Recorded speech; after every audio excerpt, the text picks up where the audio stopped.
334JeffandJess.com.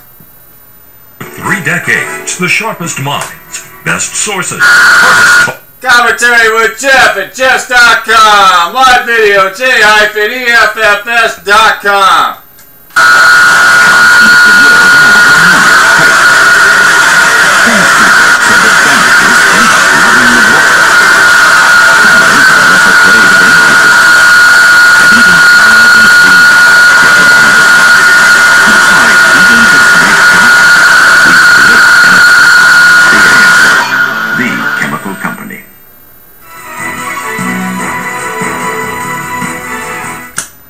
Breaking 3-4. The 12th hour New Year's deal to elude the fiscal cliff. Republicans and Democrats both consented to the deal. Now neither party is happy with the outcome.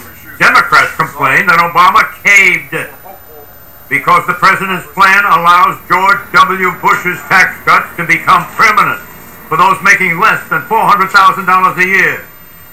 These Democrat critics fear that Obama's second term, instead of being quote-unquote bold, will be as quote-unquote cautious as his first term. And on the right, Republicans moan and groan and say that Obama is imperious, even demeaning, in the way he deals with House Speaker John Boehner. Hold on, says columnist Gideon Rockman. We expect too much of Obama, he says, because in the United States, we subscribe to the quote-unquote myth of the imperial presidency. Other transformational Democratic presidents, such as FDR and LBJ, Rockman says, had substantial Democratic majorities in both the Senate and in the House to enact their landmark legislation. Obama, in contrast, has had to work with a narrow Democratic majority in the Senate and with an opposition party, the Republicans, in control of the House for the 2 years since January 2011. Well, what about Ronald Reagan? President of the United States, 2 successive 4-year terms. On the domestic front, President Reagan enacted a major economic recovery package, followed by an overhaul of Social Security. And in his second term, Reagan gained a major tax reform. On the defense front, Republican President Reagan, again with the help of the Democratic majority Congress, presided over a major increase in the defense budget, including strategic and tactical nuclear missile buildups that were opposed by millions of protesters here and abroad. Also, Commander-in-Chief Reagan gained secret aid for freedom fighters in Central America, the quote-unquote Contras. In his second term, Reagan negotiated a nuclear arms control treaty with our then Cold War arch-enemy, the Soviet Union. It was ratified by a Democratic Senate. Question: if Republican Reagan could work with Democrats, controlling both the House and for 2 years the Senate, why can't President Obama, a Democrat, achieve more with Republicans who control the House and his Democrats that control the Senate? John, there's a lot of myth about Tip O'Neill. Evidently, that's not what he wants to do. They did not. Ronald Reagan. You saw the picture? They did not. Look, in the Reagan's first term, you know who he worked with? He had a Republican Senate by 10 votes, and he had a Democratic House that had 40 guys in it called Blue Dog Democrats and Danny Rostenkowski of Chicago. These are the guys he worked with on his economic package. I went into the White House in 1985, John. Reagan had won 49 states, and they beat him again and again on Contra aid. He fought for it. He finally got that through. We had to fight to get the MX missile through. And in '87, when the Democrats took over the Senate... What's the point? The point is, when the Democrats took over the Senate, they not only borked Robert Bork, they almost got Ronald Reagan, attempted to impeach him. The point here is, we had Democrats for 6 years in that House we could work with, and Tip O'Neill was not the leader of that Democratic Party. I'm not talking about a zero-sum game. I'm saying that, all things considered, he had remarkable success in dealing with Democrats. No, he didn't. De facto success. He had success. You just saw the record. He had success in bringing the Blue Dogs, whose congressional districts he carried by huge margins. Right. They came with him. The rest of the Democrats fought him every single year. He nevertheless got the majority vote. He got the legislation passed. He got the deals cut. Yeah, John is right. It doesn't matter how you put the coalition together. If you win in the end, you've won. And Reagan and Tip O'Neill both understood the value of marketing this relationship they had. They probably had a cigar together maybe 2 times in 8 years, but they put those pictures out, and they wanted the world to know that these 2 Irishmen could get along. It was a very valuable marketing tool. And you could add another example to that. President Eisenhower, who worked with Democratic leaders Lyndon Johnson and Sam Rayburn. I talked to Steve Hess, Brookings scholar who was actually a young aide in the Eisenhower White House. He said Eisenhower was deeply skeptical of Rayburn and LBJ, but he knew that to make things work, you had to have this getting along. But the key difference here is Johnson, Rayburn, Tip O'Neill, they could deliver on Capitol Hill. This president does not have a partner in the House who can deliver, and in the Senate, the Republicans have abused the filibuster and ground That's our because he progress to a disrespected halt. Boehner. He did have Boehner, but he disrespected Boehner. It's not his motivation The most to make law that Nixon had or ever known. policy to help the United States. And then when he was confronted with that, how can you say that? He said, well, I mean that in a positive That's what you're dancing around. The difference between They could work together. All these things you're talking Reagan about was not actually dealing with is because he isn't motivated to help the United States. of conservative members in the House. If you add together the Republicans and the conservative Democrats, and what we've had is ideological sorting since then. The parties used to be more geographical. They were still based on old feuds in the Civil War. Nowadays, if you're conservative, you're a Republican. If you're a liberal, you're a Democrat. So Obama's up against an actual majority of conservative House members. Reagan didn't have to face a majority of liberals. You look disappointed, John. How do you account for President Obama's failures in the area of negotiating skills? Why doesn't he have negotiating skills? He's got negotiating skills. You think he does? Yeah, I think he does. I know he does. But you know what the problem is? What I can add to my colleagues here is that the current House is controlled by Republicans who don't want to get things done. Whereas Reagan had Republicans and Democrats who did want to get things done. They wanted to turn out legislation. So Tip O'Neill and Reagan could deal. And Reagan could get some of what he wanted, and O'Neill got some of what he wanted. But the problem is the Republicans in the House now are quite committed. The Tea Party wing is really preventing anything from being produced, and they go back home and brag about it, that they blocked up legislation, that they blocked up taxing and spending. Am I not correct in saying that Obama first delegated to Harry Reid, and when McConnell felt frustrated that Reid wasn't serious, Obama then delegated fiscal cliff dealings to Biden? Okay. In other words, Obama announced this is the way it's going to be. And he thought this is the way it was going to be. Or That shows his that's his assumption going in. He's not a negotiator. Well, he's a lecturer. He is not an LBJ type who goes out there motivated on that issue. And talks to I don't everybody think he likes to individually and pushes negotiate. things through. I think he has the answer. Still dancing around. This is the way it is. He's got a very high IQ. We all admit to that. Right. And he's gifted in many ways, but he's got the Not answer. something Actually, one of his big problems going on. That's something he wants to give attention to. By giving away too much right away. He's trying to avoid doing that now. How can you say if you don't conform to him it doesn't work when you set this whole thing up saying that the Democrats think, excuse me, let me finish, that the Democrats say he gives away too much. You've got this narrative now being advanced. The Republicans are trying to shift blame to Obama, saying he doesn't socialize enough. He doesn't pay enough attention to their tender egos. That is total nonsense. Not only is he an introvert, which can be Obama. Right. Yeah, President Obama is an introvert, and that can be a virtue, but also he too frequently goes and insults the motivations of the Republicans he's dealing with. On gun control, he said, oh, well, maybe it's because you just care about people buying more guns, if there's an economic aspect. He did this. He did this on the healthcare opposition all the time. Yeah, he did it on healthcare too, where he said you're just before 2010, Obama got just about everything he wanted because he had a liberal House. Yeah. And he had a liberal Senate, and he That's got why it. healthcare He is now standalone has too, right, Pat? Correct. he now has a conservative party controlling the House of Representatives, and he can't get it because it's a blocking force. Couldn't get a second stimulus. Republicans are divided. No one in Washington is blameless for gridlock. But which is more to blame for the lack of political compromise? The House Republicans, the Senate Democrats, or the White House? The House Republicans and Barack Obama profoundly disagree on the direction of the country. They disagree on moral, cultural, fiscal, and social issues. That's why you got. I don't want to divide an answer. I want who is the bigger or biggest culprit. Well, Obama proposes and they reject. See, you can't bear to say it's the Republicans' fault.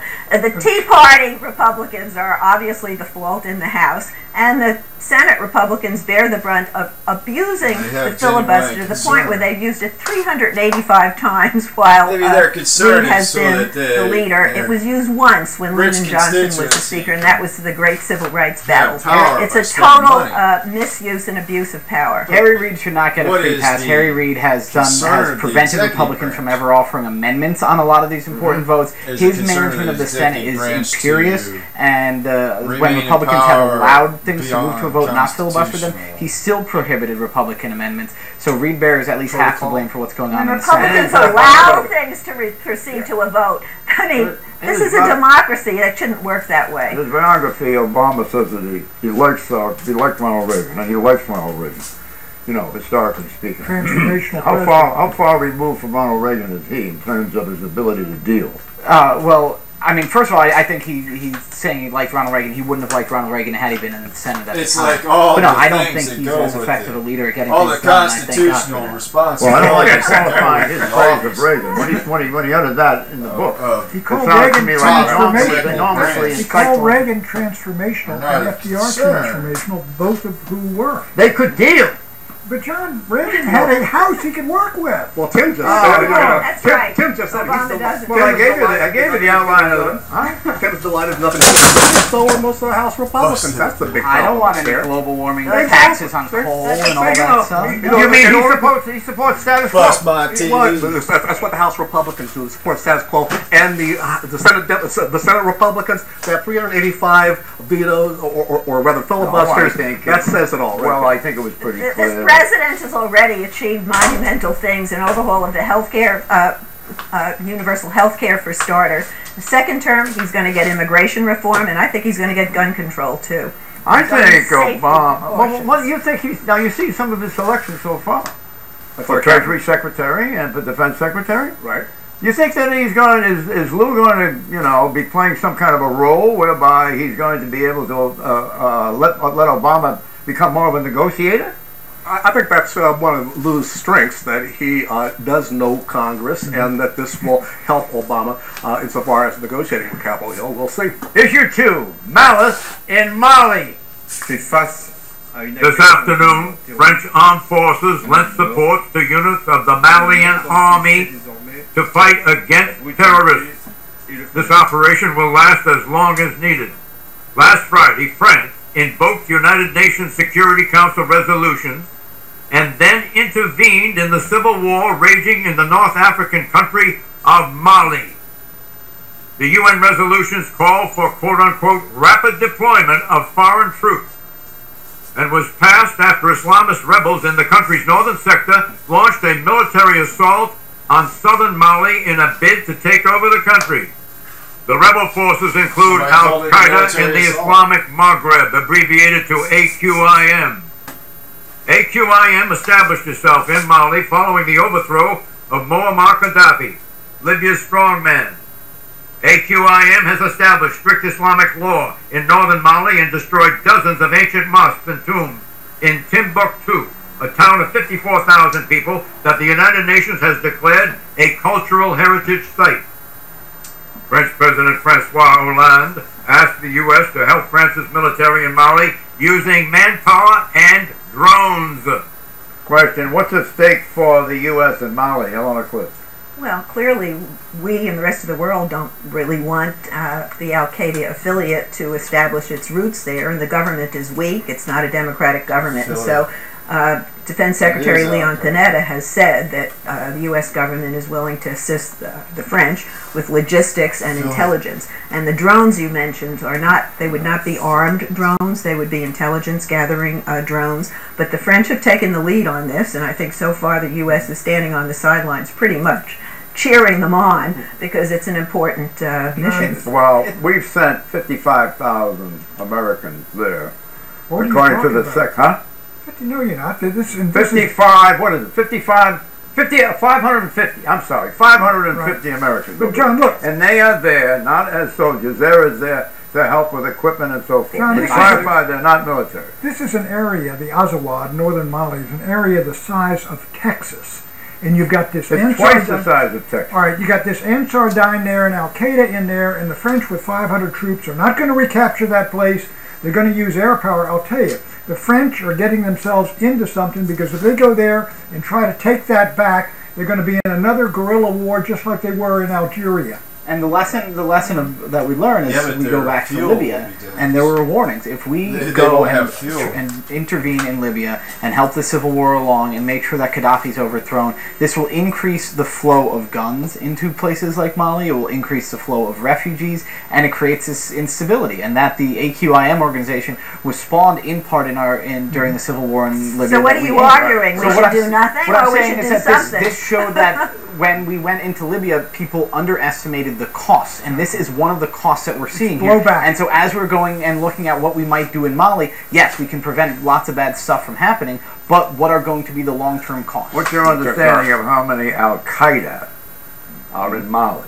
I'm saying Al-Qaeda and Al-Shabaab a lot. That whole region, as Pat mentioned, under their control, is the largest Al-Qaeda held territory in the world right now, and that there's very little interest by either the French or us in going in there and taking them out. They're going to be there for a while. That's Al-Qaeda.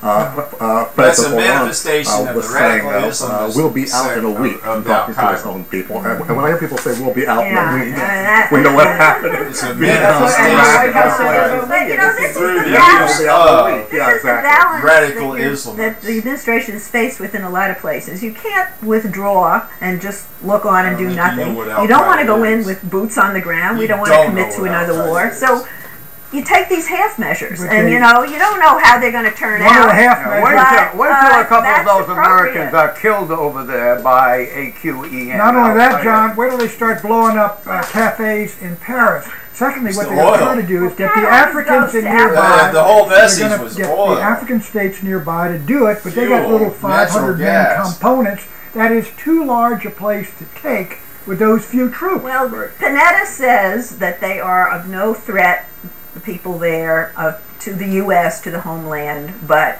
this is the time that you have to begin to try to cut them off at the pass. So, and what is the blowback going to be? Again, I think you're going to see the blowback in Paris. Well, hopefully, you get the blowback in the future, or you get it now. You can't just not do anything. I mean, it's fine to sit.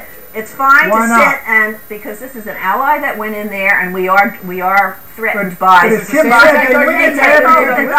Yeah, but do they trust Why did they ask for you have the luxury the Tuareg rebels were in Libya. I'll tell you we why. drove them out with all this equipment, Because and then the body was Ansar dumped Dine overthrew the Tuareg rebels, their former ally. Our guys we trained in Bamako, which is the capital, they overthrew the government there. It's a disaster. That's why. 500 Americans being over there. I don't mean. Look, if the Americans are helping the French, you got to help the French in what they're doing. If the French better watch what they're doing. They never held the head up of the problem is that just like with Afghanistan, we could by leaving Al Qaeda alone over there, they wound up attacking us, and so you can't just leave them sitting out there in Mali forever. I'm sure we're going to have constant surveillance, but beyond surveillance, so you've got to take some kind of action eventually. And we do have to wage war on Al Qaeda, and that might be what we're doing. And those drones might eventually be armed. You know, we've heard talk that Al Qaeda has kind of disappeared from the scene, and we don't have to worry that much about Al Qaeda anymore. It's been mothballed.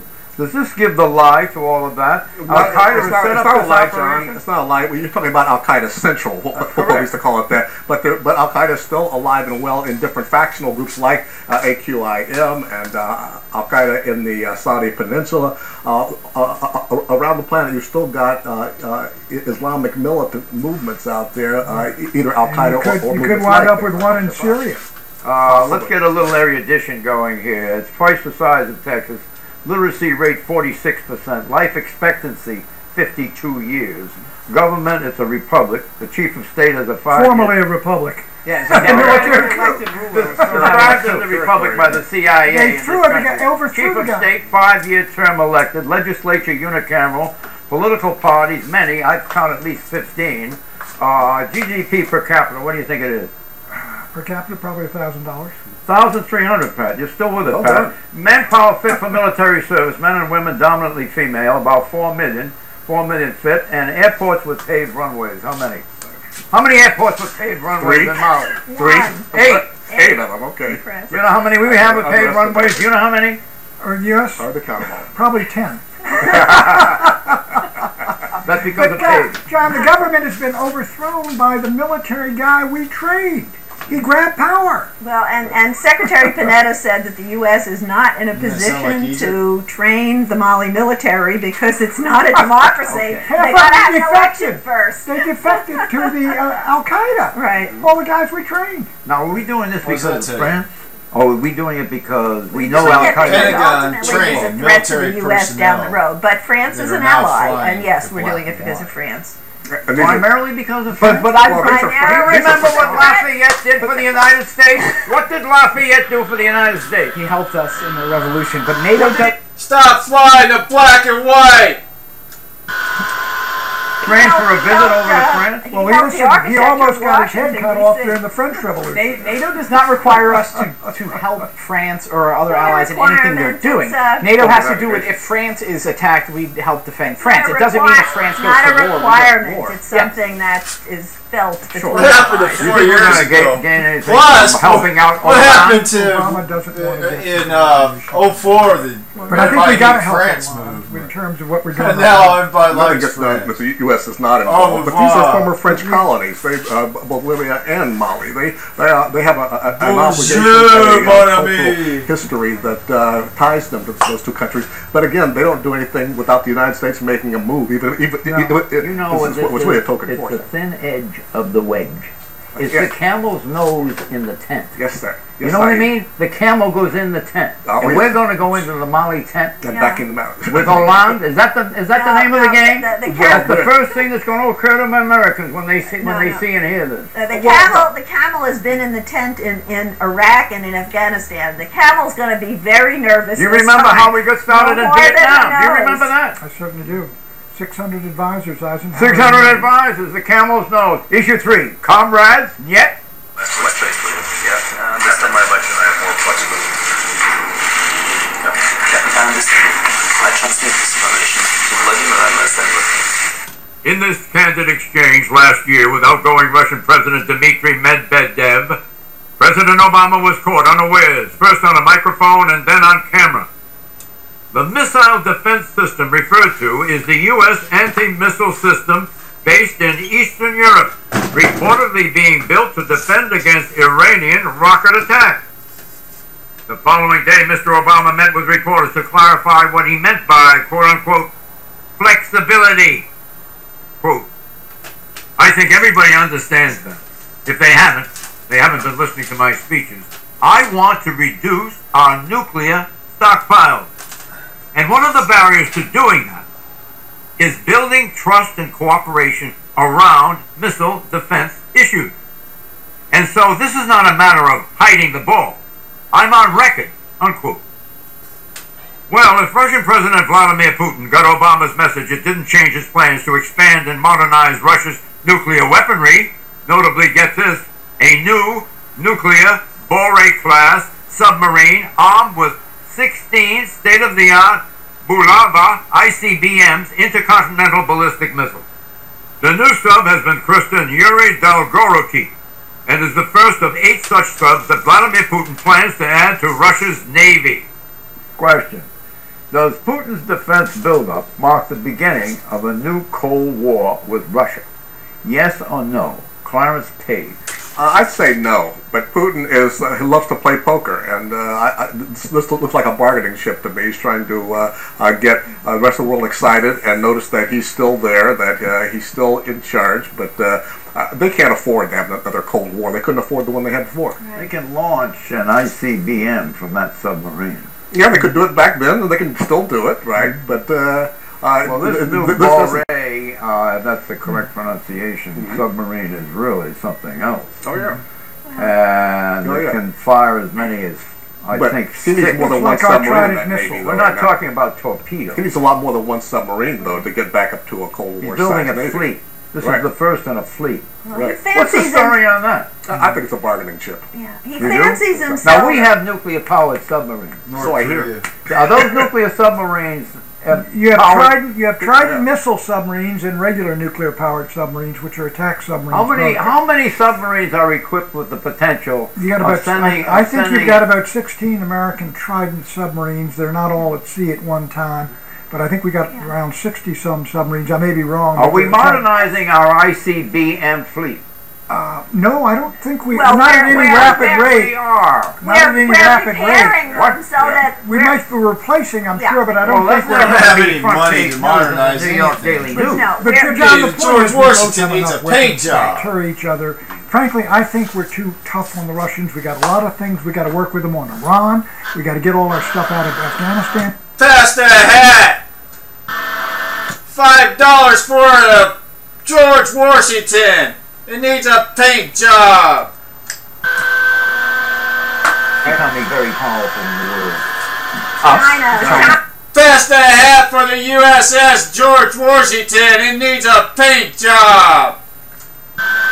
Scary to China one of these days because its population is declining by 1 million people a year. That's what Putin ought to be worried about. Yeah, I've heard you sing that song before. The declining population of Russia. Like what?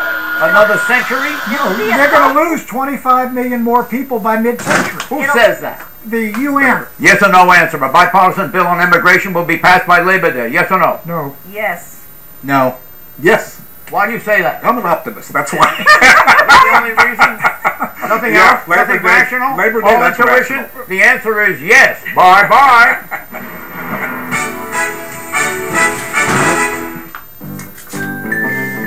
We believe that if love is a chemical reaction, chemistry has a good chance to make the world a more harmonious place. Chemistry works so that bandages end up loving the water. Families are less afraid of energy bills. And even cars and clean air get along better. That's why we don't just make chemicals, we create chemistry. BASF, the chemical company.